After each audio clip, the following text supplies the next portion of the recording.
The media isn't telling you the truth about the most lopsided naval war in modern history.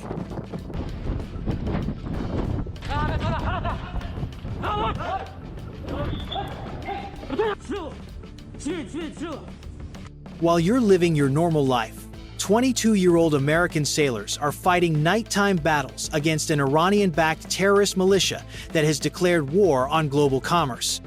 They've repelled over 300 attacks in 18 months, using the most advanced military technology on the planet. $500 million in interceptor missiles fired to protect vital trade routes. 4 civilian ships sunk by terrorists attacking defenseless merchant vessels. Dozens of commercial sailors murdered by a militia that builds drones in underground workshops with Iranian technology.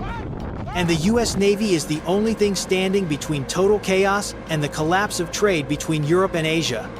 This is the silent war of the Red Sea that almost nobody knows about.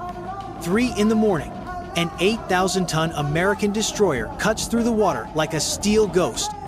In the Combat Information Center, the watch officer takes a sip of coffee when something appears on his radar screen. The Red Sea. 450,000 square kilometers of water connecting Europe with Asia. 12% of global trade passes through this route. Giant oil tankers loaded with Saudi crude heading to European refineries. Container ships the size of floating cities, transporting everything from German cars to Chinese mobile phones. A vital artery in the circulatory system of the global economy. Until October 2023, it was also one of the safest routes on the planet. Everything changed when a militia unknown to most of the world decided it was time to bring international commerce to its knees. The Houthis. A word that 90% of the world's population couldn't pronounce 2 years ago. Their official name, Ansar Allah, the supporters of God. A Shia militia that has controlled much of Yemen since 2014, backed by Iran with weapons, training, and infinite patience to play the long game. These aren't conventional terrorists with explosive vests. They're a sophisticated military force with access to a cutting-edge Iranian arsenal that includes Shahed 136 and Shahed 131 drones capable of flying up to 1,500 kilometers with GPS precision. Qiam-1 ballistic missiles with 600-kilogram warheads. Chinese-made C-801 and C-802 anti-ship missiles transferred through Iran. Unmanned suicide boats based on Iranian Revolutionary Guard designs that approach like silent sharks underwater.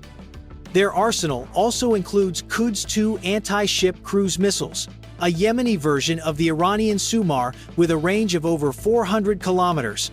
They can attack targets beyond the radar horizon, flying at low altitude to avoid detection until the final seconds before impact. But what's most disturbing is their coordination capability. The Houthis have developed swarm tactics that combine multiple types of threats converging from different directions. A typical attack might include aerial drones as a distraction, followed by high-speed ballistic missiles, while suicide boats approach by sea, saturating American defenses until they find a gap.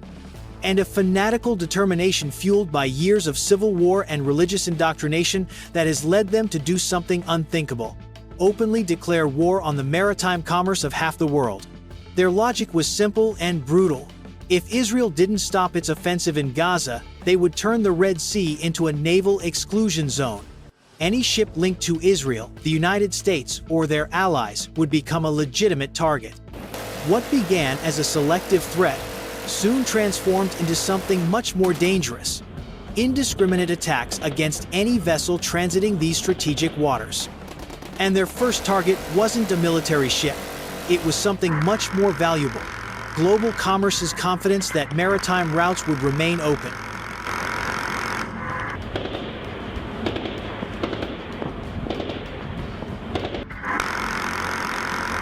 October 19, 2023.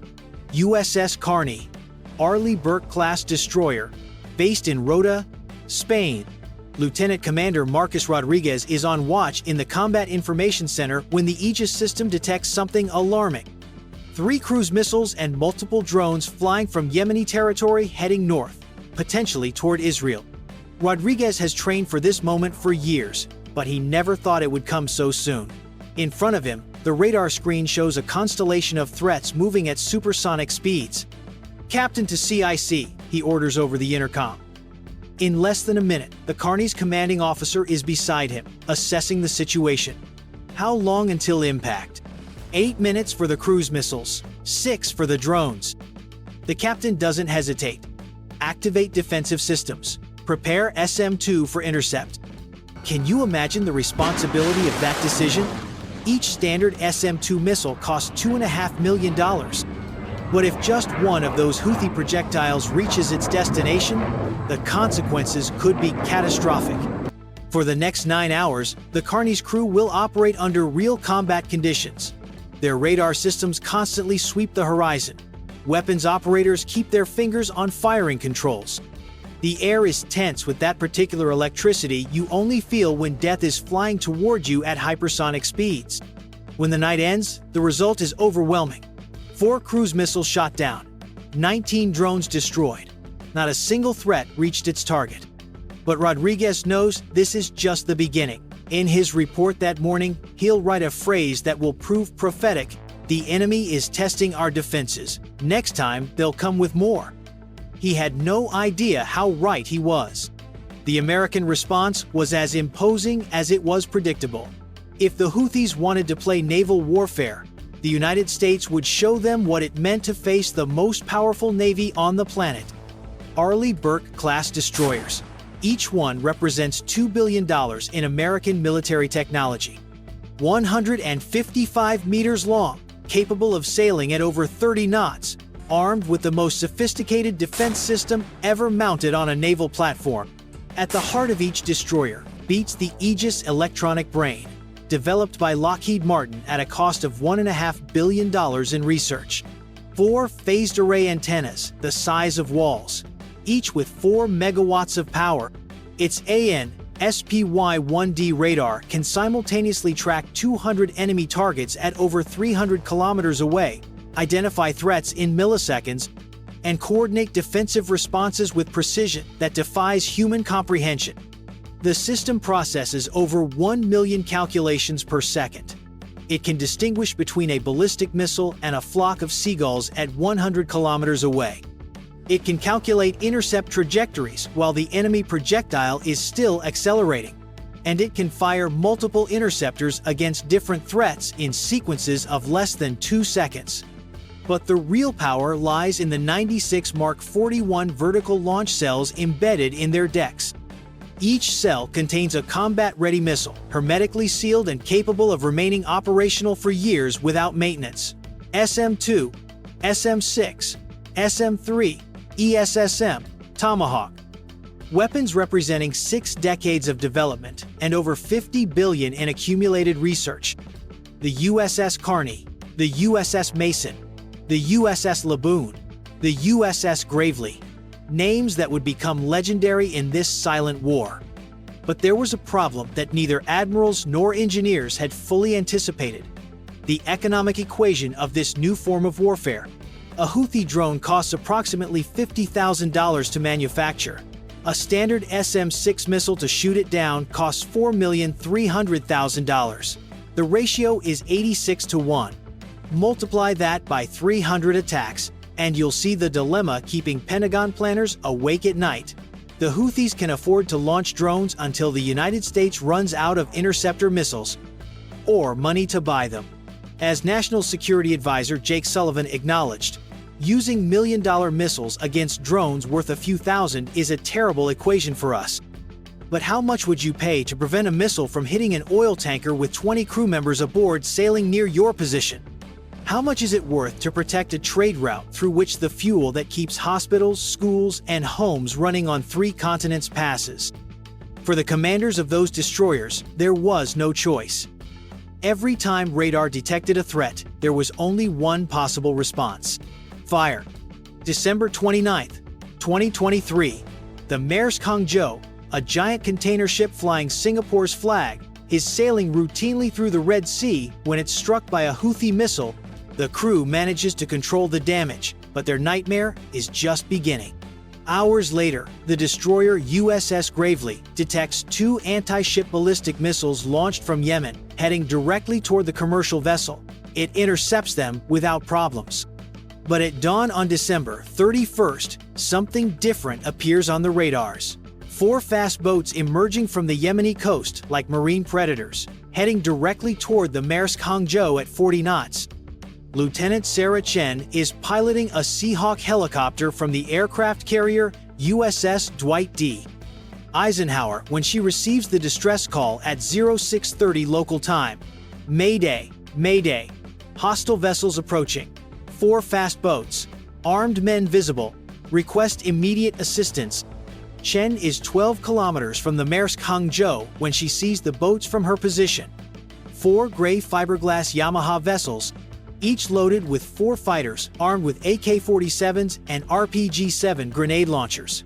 They're moving in diamond formation at over 40 knots, creating white wakes on the Blue Dawn water. Yemeni vessels. This is U.S. Navy helicopter. Identification November. Tango 402. Stop immediately and move away from the commercial vessel or you will be considered hostile. The co-pilot, Lieutenant Junior Grade Michael Torres, observes through binoculars from the right seat. I see muzzle flashes, Sarah. They're firing on the Hangzhou. The boats approach dangerously close to the 400-meter container ship.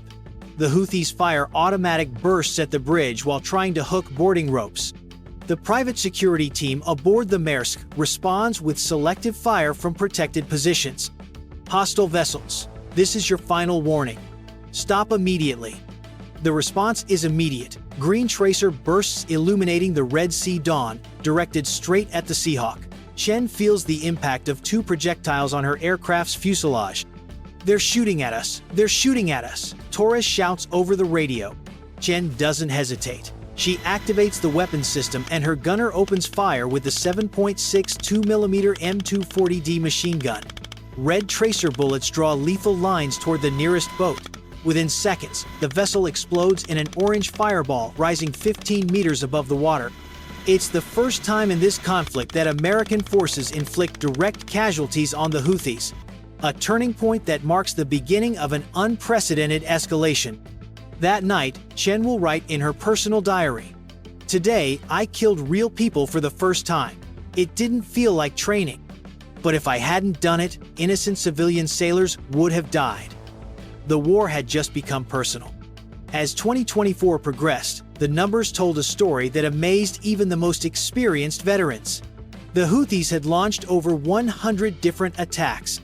The U.S. Navy had responded with 380 defensive actions, firing more than 220 interceptor missiles.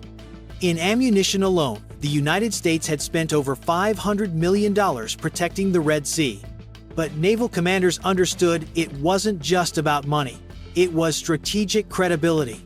If the United States couldn't protect a vital trade route, what message did that send to the rest of the world? The answer came in the form of desperate tactical innovation. The USS O'Kane became a pioneer when its crew discovered they could shoot down slow drones using their 5-inch main gun, costing just thousands of dollars per shell instead of millions per missile.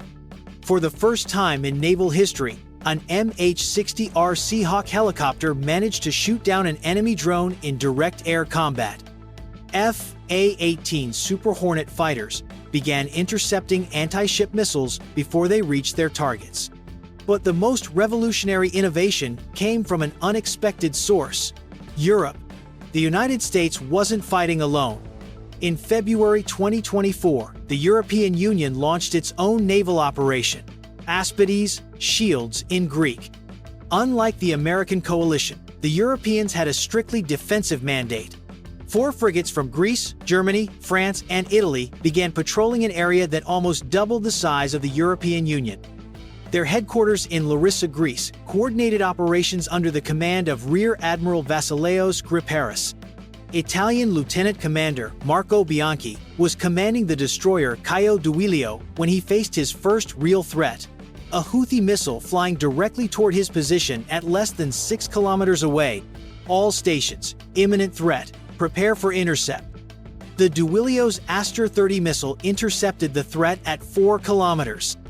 Bianchi remembers the moment. Seeing that explosion so close makes you understand how real all this is. 1 second delay and we'd be at the bottom of the sea. The Europeans proved to be as lethal as their American allies. The Greek frigate Hydra neutralized multiple drones. A German helicopter destroyed an unmanned suicide boat. The French shot down their first Houthi drone using a helicopter in a maneuver that had never been attempted before. But the Houthis were also evolving.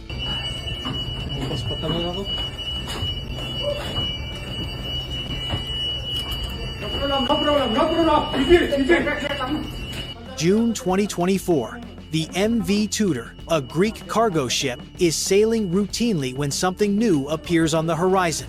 They're not aerial drones. They're remote-controlled bomb boats, small vessels loaded with explosives and controlled remotely from the coast. Captain Dimitris Stavros sees the vessels approaching at high speed. No visible crew. They're aquatic robots designed for a single mission: explode against his hull. Mayday, mayday. Suicide boats approaching. Immediate evacuation. The robots impact against the Tudor, causing a massive fire.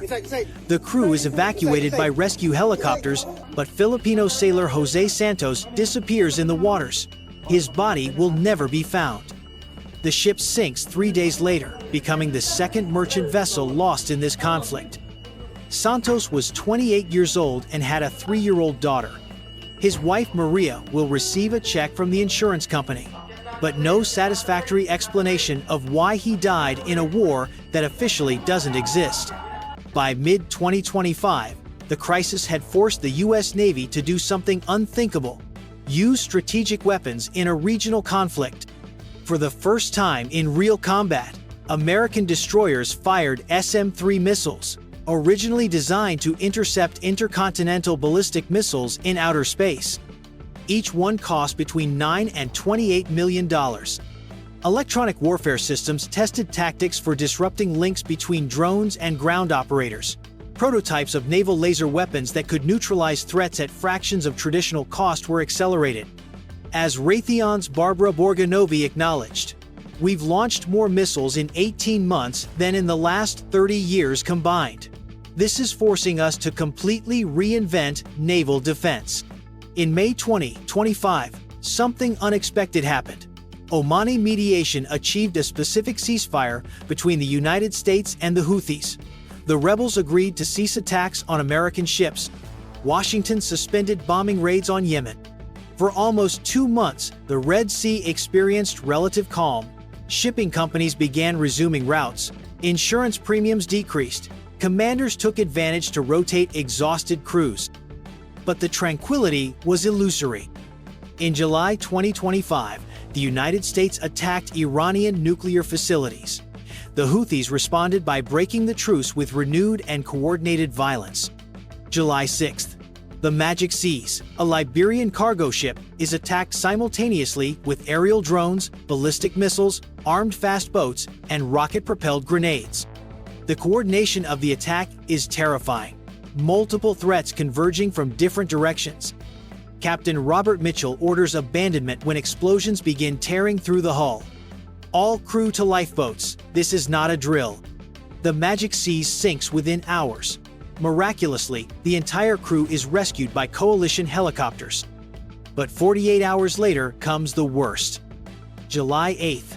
The Eternity Sea, Greek bulk carrier, is boarded by Houthi commandos emerging from the water like special forces. They fire automatic weapons, launch rockets, and crash explosive drones against the bridge. Captain Nikos Papadopoulos transmits his final message: "They're killing us. Repeat, they're killing us." 4 sailors die on deck. 15 disappear when the ship breaks in half and sinks. Among the dead is Elena Vasquez, a 32-year-old Spanish naval engineer who had embarked just 3 weeks earlier. Her parents in Valencia will receive the news by phone. Her mother Pilar will scream for hours. Her father Rafael will never speak of the sea again. The world condemned the attacks. But words don't bring back the dead. As these lines are written, Lieutenant Marcus Rodriguez is once again on watch in the Combat Information Center of the USS Carney. Almost 2 years have passed since that first radar contact that changed his life forever. Now he's 28 instead of 26. His hands no longer shake when he detects hostile contacts. He's shot down more enemy threats than any operator of his generation. He saved countless civilian lives. He's watched enemies die on high-definition screens. And he hasn't slept well a single night since October 2023. His desk is full of photos sent by families of merchant sailors his crew has protected. A thank you letter from a Norwegian captain's wife. A drawing made by the 5-year-old daughter of a Filipino engineer. A blessed rosary sent by an Italian sailor's mother. Rodriguez keeps them all. They're reminders that behind every green dot on his radar screen are real lives, real families, people who want to get home safe and sound. On his screen tonight, dozens of contacts appear like constellations of green light. The oil tanker MT Nordic Hawk heading to Rotterdam loaded with Saudi crude. The container ship Ever Given, bound for Hamburg with Asian electronics. The bulk carrier transporting Ukrainian wheat to African ports. Most of those crews don't even know there's a $2 billion American destroyer watching from 30 kilometers away. They don't see the 96 missiles ready in the vertical launch cells. They don't hear the encrypted radio communications coordinating responses to potential threats. They don't understand the technological and human complexity protecting them while they sleep in their quarters. Rodriguez takes a sip of coffee. It's the same brand he drank that first night in October 2023. But everything else has changed irrevocably. His radar silently sweeps the horizon. Every echo is evaluated, classified, filed. Every unknown contact generates a small adrenaline rush he no longer consciously notices. Because he knows that somewhere, 300 kilometers away, there might be a drone taking off from a remote coast. Programmed to fly straight toward an oil tanker carrying fuel that will keep hospital lights on across 3 continents. And when that drone appears on his screen, Rodriguez will be ready. His training has prepared him. His equipment represents the best of Western technology. His determination reflects decades of naval tradition. But more than that, he understands something most people will never comprehend. That the true measure of success in this silent war isn't found in dramatic headlines, but in the catastrophes that never happen. The ships that arrive at port safe and sound. The crews that return home to their families. The global commerce that keeps flowing despite the threats. The normalcy that's only possible when someone else watches the shadows. The Houthis still control much of Yemen. Iran continues supplying them with weapons and training. Tensions in Gaza remain unresolved. The next attack could come tonight, tomorrow at dawn, or next week. But as long as the Aegis radar functions, as long as sailors like Rodriguez maintain their watches, as long as allies continue patrolling these vital waters, the world can keep sleeping peacefully. Because somewhere in the Red Sea, in the quiet of early morning, a young American officer watches a radar screen, and if a threat appears, he'll be ready. The sea remains calm, but the radar never rests. Subscribe if you want to see how they really fight in the world's most lethal zones.